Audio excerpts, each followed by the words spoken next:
រឹងមាំជីវិតមនុស្សម្នាក់មានរឿងច្រើនណាស់ហើយរឿងខ្លះធ្ងន់ធ្ងរពេករហូតអាចធ្វើឲ្យអ្នកស្ទើរតែលែងចង់រស់ទៀតក៏មានអ្នកណាក៏មានរឿងដែរអ្នកខ្លះមានបុណ្យច្រើនក៏មិនសូវជួបរឿងច្រើនទៅចំណែកឯអ្នកខ្លះសាងកម្មមិនសូវល្អច្រើនក៏ជួបតែរឿងអកុសលបន្តកន្ទុយគ្នាមិនចេះចាប់មិនចេះហើយជីវិតតែងជួបរឿងល្អខ្លះមិនល្អខ្លះជារឿងធម្មតា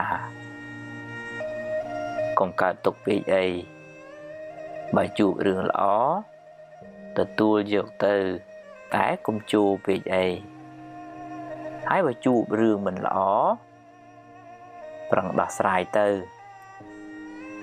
បើដោះបានប៉ុណ្ណាក៏យកប៉ុណ្ណឹងទៅកុំមួម៉ៅក្តៅក្រហាយអីយើងគ្មានសមត្ថភាពទូលផែនដីម្នាក់ឯងបានទេត្រូវចេះរៀនសម្រាលទុកចេញពីខ្លួនឯងខ្លះទៅកុំបណ្ដែតបណ្ដោយឲ្យរឿងរ៉ាវជិះជាន់អ្នកខ្លាំងពេករឿងមិនល្អជាផលនៃបាបចាស់រីឯភាពមួម៉ៅក្តៅក្រហាយជាបាបថ្មីដែលធ្វើឲ្យអ្នករឹងរឹតតែក្តៅក្រហាយរឹងរឹតតែកើតទុក្ខបន្ថែមទ្រាំទៅថ្ងៃមិនចេះតែក្តៅរហូតទេ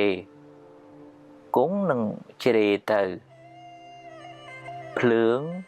ក៏មិនចេះតែឆេះរហូតដែរគង់តែនឹងរលត់ទៅយប់ក៏មិនចេះតែងងឹតរហូតដែរគង់តែមានថ្ងៃរះពេលព្រឹកឡើងជីវិតមិនចេះតែជួបរឿងអាក្រក់រហូតទេគង់តែមានការប្រសើរឡើងបើអ្នកមិនទាន់អស់សង្ឃឹមងើបឡើងតស៊ូឡើងវិញហើយសាងអនាគតជាថ្មី